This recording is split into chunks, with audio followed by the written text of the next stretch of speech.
സംസ്ഥാനത്തെ ഒരു വിഭാഗം റേഷൻ വ്യാപാരികൾ ഇന്ന് കടകൾ അടച്ച് പ്രതിഷേധിക്കുന്നു. സെപ്റ്റംബർ ഒക്ടോബർ മാസത്തെ വേതന കുടിശ്ശിക ഉടൻ നൽകണമെന്നതുൾപ്പെടെ അവർക്ക് കുറേ ഡിമാൻഡ്സ് ഉണ്ട്. വിവരങ്ങളുമായി ദീപക് തർമ്മണം കോഴിക്കോട് നിന്ന് ചേരുന്നു. Good morning Deepak.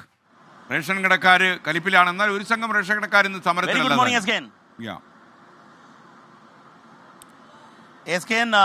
ഒരു സംഘം സമരത്തിലല്ല, പക്ഷേ ഏറ്റവും കൂടുതൽ അംഗങ്ങളുള്ള സംഘം സമരത്തിലാണ്. ഞാനിപ്പോൾ റേഷൻ കടയുടെ മുമ്പിൽ നിൽക്കുന്നത്. ഇന്ന് റേഷൻ കട തുറക്കില്ല. അപ്പം സത്യത്തിൽ ഇത് സാധാരണക്കാരെ സംബന്ധിച്ചിടത്തോളം വലിയ ബുദ്ധിമുട്ട് തന്നെയാണ് എസ് കെ എൻ. കാരണം സംസ്ഥാനത്തെ മുഴുവൻ റേഷൻ കടകളും ഇന്ന് അടഞ്ഞു കിടക്കും.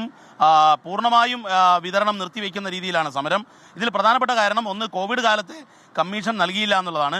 ആ കമ്മീഷൻ വാങ്ങിക്കണ്ട എന്നുള്ള നിലയിൽ ഉള്ള തർക്കങ്ങളൊക്കെ ഉണ്ട്. മറ്റൊന്ന്, ഈ ഓണക്കാലത്തെ ഭത്ത, അതുപോലെ തന്നെ കഴിഞ്ഞ 2 മാസത്തെ ഏറ്റവും ഒടുവിലത്തെ, അതായത് സെപ്റ്റംബർ ഒക്ടോബർ മാസത്തെ ശമ്പളം, ഇതൊന്നും നൽകുന്നില്ല എന്നുള്ള പരിഭവമായാണ് സമരം. ഇന്ന് സംസ്ഥാനത്ത് മുഴുവൻ കടകളും അടച്ചിടുന്ന മാത്രമല്ല, ജില്ലാ ഭരണകേന്ദ്രത്തിലെ സപ്ലൈ ഓഫീസുകളിലേക്ക് ഈ റേഷൻ വ്യാപാരികളുടെ ധർണ കൂടി ഇന്ന് നടക്കുകയാണ് എസ് കെ എൻ.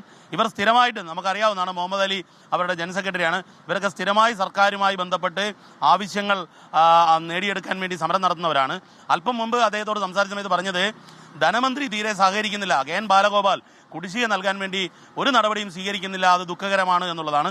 ഏതായാലും ഇന്ന് സംസ്ഥാനത്ത് മുഴുവൻ കടകളും അടച്ചിടാൻ പോകുന്നു.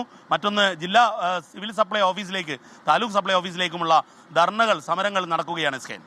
ഓക്കെ, താങ്ക് യു ദീപക് തർമ്മണം. ഹംസ പറഞ്ഞ എസ് കെ എൻ, നിങ്ങളും രാഷ്ട്രീയക്കാരും തമ്മിൽ വ്യത്യാസമൊന്നുമില്ല, രണ്ടുപേരും ജനങ്ങളെ പറ്റിച്ച് ജീവിക്കുന്നു. അയ്യയ്യയ്യയ്യേ, എൻ്റെ ഹംസേ, രാവിലെ നാവിൽ നല്ല സരസ്വതി ഉണ്ടെന്ന് പറഞ്ഞ് ആവശ്യമില്ലാത്ത കാര്യം പറയല്ലേ.